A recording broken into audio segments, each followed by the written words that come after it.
Buenas noches, ¿cómo les va? 晚上好，你们好吗？ Espero que estén bien. Vamos a empezar a entender un poco esto que parece tan complejo, que es el idioma chino. Vamos a hablar un poco de las bases, cómo surge, charlar un poco de esta cultura, que es muy interesante, de muchísimos años. Así que vamos. Ahora vamos a hacer una introducción a estas tres palabras que, si bien son sinónimos, tienen ciertas variaciones. En el primer caso, Putonghua. Putonghua significa la lengua común. Hua significa palabra o hablar. Y Putong significa común o promedio. Entonces la palabra promedio, el habla común, la lengua común, hace referencia al idioma oficial de China, que el gobierno a partir del 1910 se pone en marcha un plan para unificar la escritura y el habla en China, en la República Popular de China. La palabra de abajo, Hanyu, significa el idioma o la lengua de los Han. Que los Han son el grupo étnico más numeroso de China. Al ser el grupo étnico más numeroso, al idioma chino también se lo puede llamar así, Hanyu.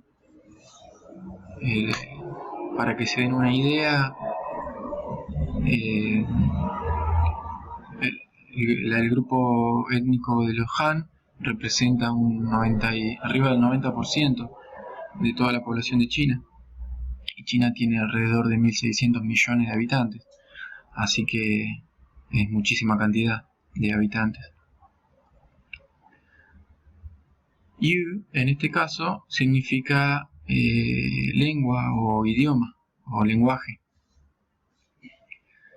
Que si bien es bastante parecido a Hua, es diferente también. Se puede usar en diferentes contextos. Y la última, Zhongwen,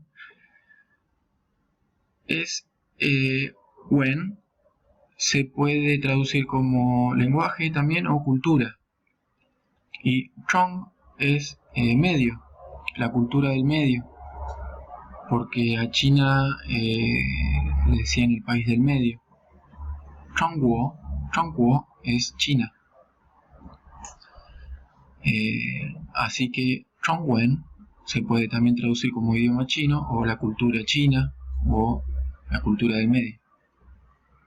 Ahí tenemos unos números.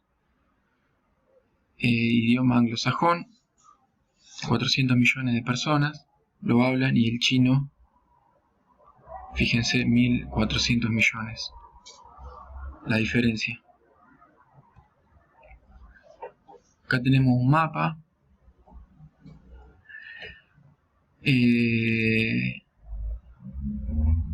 Dicen que hay alrededor de 56 grupos étnicos. El 94% corresponde a los Han.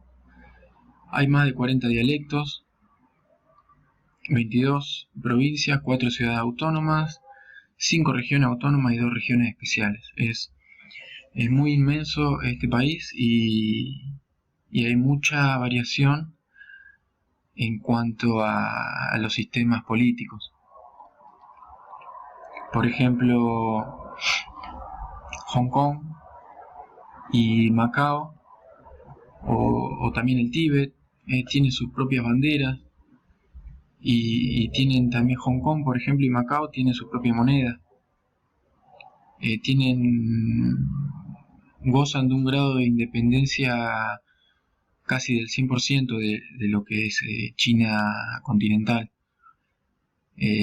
Hay otras regiones que gozan de cierta autonomía, pero siguen dependiendo de las cuestiones políticas de China, como el Tíbet o Xinjiang, que está arriba. Taiwán también tiene su propia bandera. Bueno, vamos a hablar de cuál es el momento que empieza a aparecer la escritura china y dónde se ve plasmada.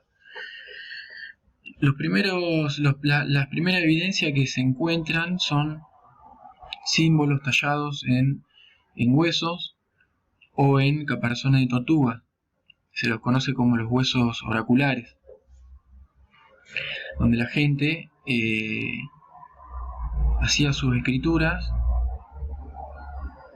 haciendo preguntas sobre cuestiones de la época, ¿no? Que lo que más le interesaban era saber si iba a llover, cómo iba a resultar la cosecha, si iba a haber alguna catástrofe ambiental.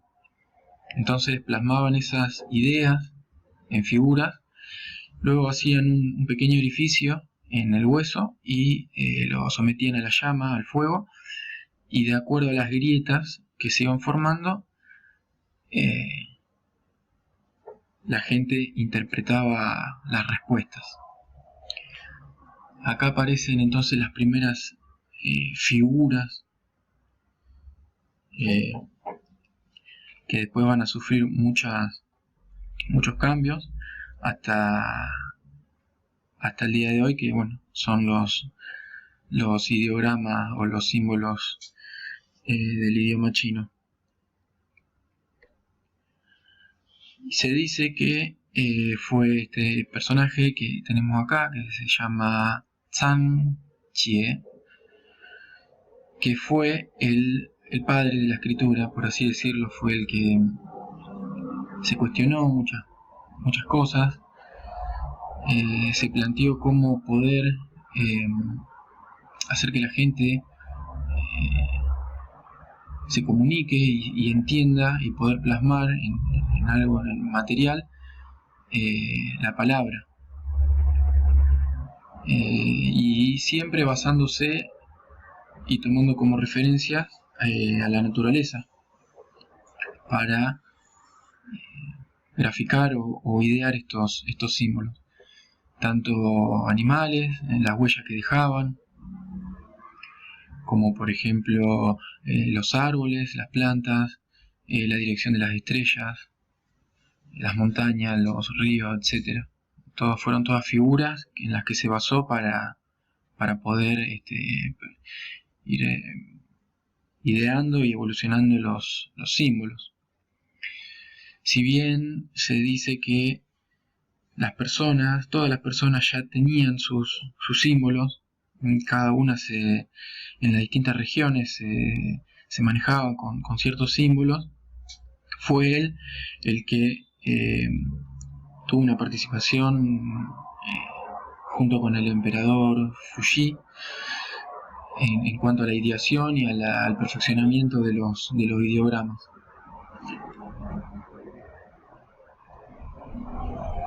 Acá podemos ver algunos ejemplos, por ejemplo el sol, que arriba está representado por un círculo, cómo fue evolucionando hasta el día de hoy, que ya no es más un círculo, sino un cuadrado con una línea interna, y la luna, también las mutaciones que fue sufriendo.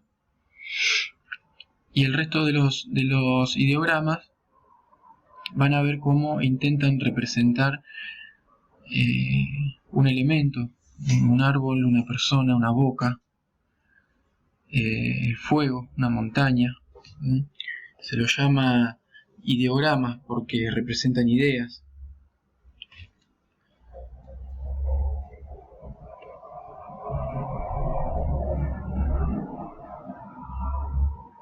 Acá tenemos más de la evolución de los símbolos, cómo fue pasando, fueron mutando las figuras a través de los años hasta lo que es hoy en día, que vemos el chino tradicional y el simplificado, son los